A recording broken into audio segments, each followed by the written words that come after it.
Hello my dear friends. कैसे हैं आप सब। आज हम इस वीडियो में बात करने वाले हैं एक बेहतरीन और important topic of international law की, जिसका नाम है पैक्टा संट सर्वांडा। ये एक लीगल डॉक्ट्रिन भी है और इंटरनेशनल लॉ में तो ये एक टॉपिक है, तो आपको ये पता होना चाहिए ये डॉक्ट्रिन क्या कहती है, क्या इसका मीनिंग है, क्या इसके एक्सेप्शंस हैं। तो चलिए शुरू करते हैं इस वीडियो में फटाफट से। फर्स्ट ऑफ ऑल देखो, पैक्टा संट सर्वांडा, इसका मीनिंग होता है एग्रीमेंट्स मस्ट बी केप्ट और ट्रीटीज मस्ट बी ऑब्जर्व्ड। तो मतलब क्या हुआ कि अगर आपने किसी दूसरी पार्टी के साथ कोई एग्रीमेंट किया है तो आप उन एग्रीमेंट की टर्म्स को मानोगे। ठीक है, आप ये एक्सेप्ट करते हो कि आप उन एग्रीमेंट की टर्म्स को मानोगे चाहे कुछ भी हो जाए। ठीक है, तो ये है इसका लिटरल मीनिंग कि आपने जो भी एग्रीमेंट किया है वो टर्म्स आप दोनों पार्टीज़ को माननी ही पड़ेगी। अब ये देखिए, ये सिर्फ इंटरनेशनल लॉ में ही नहीं, अगर आप डे टू डे लाइफ में भी देखेंगे, अगर आपने मान लीजिए किसी के साथ एग्रीमेंट किया, ठीक है, अब आप इतना सेंस रखते हैं और आप ये कम से कम सोच के चलेंगे कि यार जो एग्रीमेंट में बातें हैं मैं साइन कर रहा हूँ तो मैं इनको मानता हूँ। ठीक है, और यही आप सामने वाले से भी एक्सपेक्ट करेंगे। तो ये यही चीज़ कहता है इंटरनेशनल लॉ के ज़रिए कि पैक्टा संट सर्वांडा एक लैटिन फ्रेज़ है जिसका मतलब ही ये है कि agreements must be kept. Agreements में जो जो लिखा है भाई मानना पड़ेगा। ठीक है, इसके भी कुछ एक्सेप्शंस होते हैं, आगे बात करेंगे। तो अभी के लिए आप समझिए कि पैक्टा संट सर्वांडा means treaties must be observed या फिर एग्रीमेंट्स मस्ट बी केप्ट। ठीक है, अब ये जो डॉक्ट्रिन है बोरो की गई थी रोमन लॉ से और ये फिर धीरे धीरे अडॉप्ट हुई as a principle of international law. क्यों? क्योंकि देखो, इंटरनेशनल लॉ में कोई ऐसा तो है नहीं, बाइंडिंग फोर्स तो इतनी होती नहीं है कि आपने अगर नहीं माना तो आपको जेल हो जाएगी या फिर आपके ऊपर कुछ ऐसा एक्शन हो जाएगा। तो ऐसा कुछ होता नहीं है, इसीलिए ट्रीटीज़ के ज़रिए या फिर इन प्रिंसिपल्स के ज़रिए हम इंटरनेशनल लॉ को एक तरीके से बाइंडिंग करते हैं पार्टीज़ पे। तो यही ये डॉक्ट्रिन है, काफ़ी इंपॉर्टेंट डॉक्ट्रिन है इंटरनेशनल लॉ की और ये यूज़ की जाती है। ठीक है, अब देखो, वैसे और भी प्रिंसिपल्स हैं जिनसे हम इंटरनेशनल लॉ को मनवा सकते हैं, फोर्स करवा सकते हैं। वो मैंने एक वीडियो बनाई है सैंक्शन के नाम से, तो वो आप सैंक्शन के नाम से आई बटन पे आएगी, वो आप देख सकते हैं इस वीडियो के बाद। लेकिन अभी के लिए समझिए हम पैक्टा संट सर्वांडा पढ़ रहे हैं। ठीक है, अब ये जो प्रिंसिपल है सिर्फ इंटरनेशनल लॉ में ही नहीं, ट्रीटी लॉ, प्राइवेट कॉन्ट्रैक्ट्स भी हो गए, वहाँ पर भी हम ये मान के चलते हैं कि भाई पैक्टा संट सर्वांडा लगेगा, क्योंकि ट्रीटीज मस्ट बी ऑब्जर्व, जो लिखा है हम साइन कर रहे हैं तो हम इसे मानेंगे। Okay, and once entered a state must observe the treaty obligations in good faith. Good faith में उसे ये टर्म्स माननी ही चाहिए। तो ये इसका मीनिंग है। अब ये लॉ में कहाँ मेंशन है? ये तो एक हो गया डॉक्ट्रिन। लॉ में article 26 of Vienna convention on law of treaties 1969 का जो ये वियना कन्वेंशन है, उसके आर्टिकल 26 में इसका जिक्र है। अब जिक्र क्या बोलता है? वो बोलता है every treaty in force is binding upon the parties to it and must be perform by them in good faith. अब गुड फेथ बहुत ही बड़ा टर्म है इंटरनेशनल लॉ के हिसाब से, क्योंकि इंटरनेशनल लॉ में जो भी चलता है मोस्टली गुड फेथ पर ही चलता है। तो I hope this is clear. अब देखो, गुड फेथ की बात यूएन चार्टर में भी मेंशन है, जो कहता है, उसका प्रियम्बल कहता है that the UN is determined inter alia to establish conditions under which justice and respect for the obligations arising from treaties and other sources of international law can be maintained। तो good faith पर ही international law टिका हुआ है।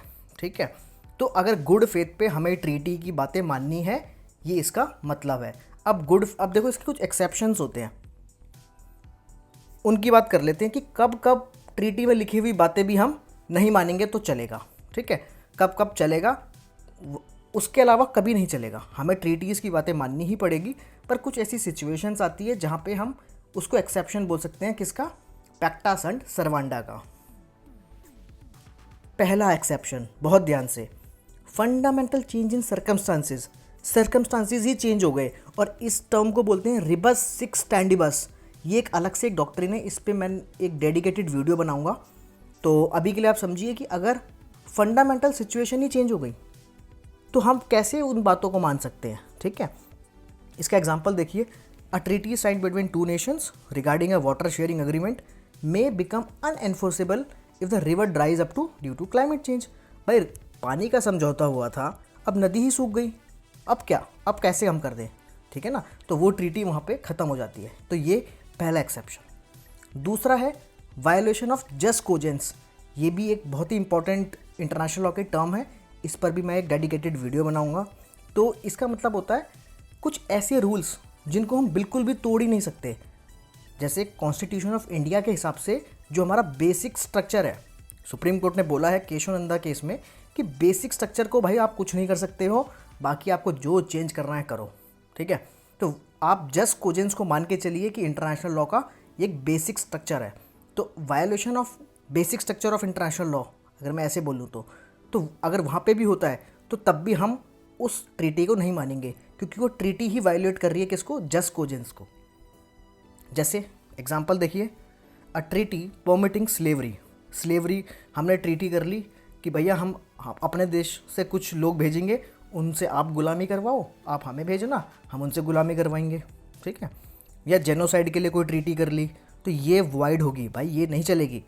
इस treaty को मानने के लिए हम बिल्कुल भी बाइंडिंग नहीं है। तो ये हो गया सेकंड एक्सेप्शन। तो थर्ड है इम्पॉसिबिलिटी ऑफ परफॉर्मेंस। ये आपने कॉन्ट्रैक्ट लॉ में भी देखा होगा। अब इसमें क्या होता है, देखो, इफ़ इट बिकम्स फिजिकली और legally impossible to fulfil the treaty obligation. अगर फिजिकली और लीगली पॉसिबल ही नहीं है, ठीक है, परफॉर्मेंस करना इम्पॉसिबल हो चुका है, कैसे?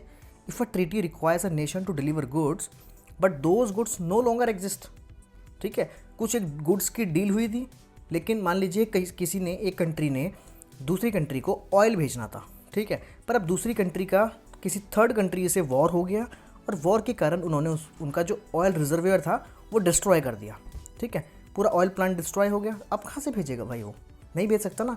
तो यहाँ पे वो परफॉर्म करने में इम्पॉसिबल है। उसकी इच्छा तो थी परफॉर्म करने की, लेकिन अब इम्पॉसिबल है, तो यहाँ पे भी फिर वो ट्रीटी बाइंडिंग नहीं रह जाती।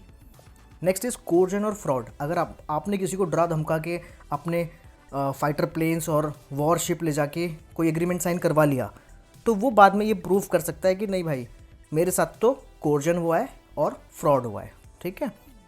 कोर्जन, ड्यूरेस और फ्रॉड, देखो आप यहाँ पे 3 वर्ड है, कोर्जन ही ड्यूरेस है, ड्यूरेस ही कोर्जन है। थोड़ा डिफरेंस ये है कि कोर्जन जो है ब्रिटिश ओरिजिन का है, ड्यूरेस अमेरिकन ओरिजिन का है, और थोड़ा सा माइनर सा डिफरेंस है, बाकी दोनों वर्ड रिप्लेसेबल है, ठीक है। इसके example, if a weaker country is forced into signing a treaty under military threat it may later argue for its invalidation. ये हो गया 4th point. Next is mutual agreement to terminate. हमने आपसे समझौता कर लिया कि भाई ये जो पुरानी ट्रीटी थी इसको हम ख़त्म करते हैं, तो फिर हमें कौन रोक सकता है? बहुत बढ़िया। Next, breach by one party. एक पार्टी ने अगर शर्तें मानना बंद कर दिया है तो दूसरी पार्टी को फिर आप बाउंड नहीं कर सकते कि वो क्यों नहीं मान रही है, ठीक है ना। If one country refuses to comply with the disarmament treaty other signatories may suspend और विड्रॉ फ्रॉम द अग्रीमेंट। तो ये भी एक इसका रूल है। Now conflict with a later treaty, जैसे if a newer treaty conflicts with an older one. आप दोनों ने एक नई ट्रीटी बना ली, जो पुरानी वाली कभी आपने ट्रीटी बनाई थी उसके साथ फिट नहीं बैठती है, तो अब जो बाद वाली होगी वही चलेगी ना, तो पहली वाली को आप मानने के लिए बाउंड नहीं हो। तो अगर कॉन्फ्लिक्ट होता है बाद वाली ट्रीटी के साथ तो भी ये एक एक्सेप्शन बन जाएगा, ठीक है। And the last but not the least is war और हॉस्टाइल रिलेशन। अगर आपके बीच लड़ाई ही हो गई, if war breaks out between treaty signatories certain treaties में बिकम अनएनफोर्सेबल। भाई आप दोनों ने पीस ट्रीटी करी थी कि हम आपके बॉर्डर की रक्षा करेंगे, आप हमारे बॉर्डर की रक्षा करोगे, मतलब हम दोनों एक दूसरे की बॉर्डर का सम्मान करते हैं, अपने अपने देश में रहेंगे। लेकिन भाई कोई भी रीज़न हुआ तो हो गई लड़ाई। अब लड़ाई हो गई तो ख़त्म हो गई ना पीस ट्रीटी। तो अब अगर होगी भी आगे तो वो नई ट्रीटी बनेगी नए रूल्स के हिसाब से, तो यहीं पे हो जाता है वॉर और हॉस्टाइल रिलेशन भी इसका एक्सेप्शन। तो I hope this is clear. And ये शॉर्ट टॉपिक था, मैंने सोचा आपके लिए बता दूं। तो आपको वीडियो कैसा लगा, इन्फॉर्मेटिव लगा तो चैनल को सब्सक्राइब करना, वीडियो को लाइक एंड शेयर ज़रूर करना। Thank you so much and bye bye.